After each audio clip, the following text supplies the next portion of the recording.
So, just briefly, I want to talk about the information war because it's coming in a number of different threats. Like, we know that there's a hot war and that there's a political war and that there's an information war, and then there's it's all built on top of each other. But within the information war sphere, there's a number of ways that information can be leveraged by the aggressive state. So, here we have, for example, this is probably the clearest example of misinformation. Russia's representative at the UN, in one of the most logic-defying, nonsensical narratives of his long and kleptocratic career, namely that Ukrainians were only fleeing the country due to, quote, Zelensky's concentration camp, unquote. Now, the language that he chose to use here was intentional, trying to frame Zelensky as he's doing something bad to his Ukrainians.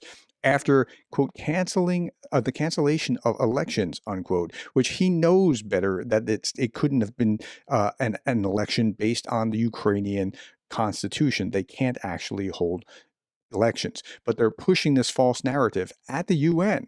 Now, they also push that false narrative or other false narratives in other places. So this is a great little overview. This is Russian state media injects pro-Kremlin propaganda into public discourse to sway opinion and influence foreign policy in Russia's favor. Now, this is put out by a Canadian organization. So let's look at this briefly.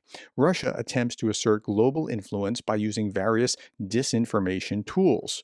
And for them, most notably, they're looking at the press, Russia's state-sponsored media. So, example, RT. Russian state-funded media like RT and Sputnik present themselves as if they're a legitimate news source, but they inject pro-Kremlin narratives seeking to sway opinion and influence foreign policy in Russia's favor, including propping up isolated regimes which are beholden to Moscow, like the Assad regime, for example, promoting pro-Russian conspiracy theories. They're masterful at doing that, using contradictory narratives to confuse the discussion, crowd out authentic users, and overwhelm the audience. So Russia's state media undermine the work of local and international journalists who produce fact-based information, and it also ignores the human rights and fundamental freedoms of people to hold elections or other things along those lines. Yeah, RT and what Russia does with their media is toxic. So they do it publicly through government statements. They do it through the media, but they're also doing this, and I found this to be just crazy.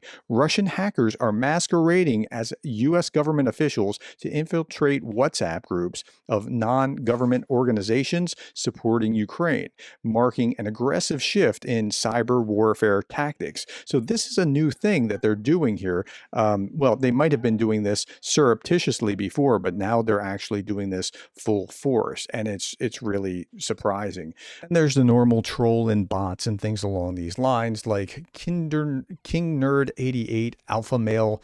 Hello, ladies, and he says he's 36, a patriot, speaking the truth, saving America.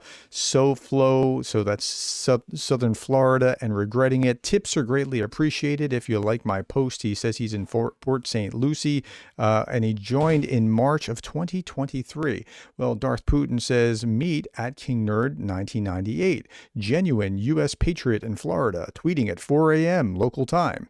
Alpha male, easily triggered. Yeah. So you can find things like if they're tweeting at certain times a day, that's sometimes a sign, or if they just joined in, within the last couple of years with the war in Ukraine on, as opposed to they've been around for 20 years or 15 years or whatever. That's a little different. So now this was interesting. King Nerd, he looks surprisingly like this convict. And it's easy to just go lift a picture of somebody and pop that into place. And that's probably what happened. That's my guess. But he probably looks something more like this. So, okay. So that's just a quick overview of how the different levels of cyber warfare actually work so that you can be informed and you can be on guard against it. Tell me where you've seen things like this happen before. Put that in the comments below. Thank you for your time, the likes, the shares, and the subscribes. And thank you for being the kind of person that cares about Ukraine.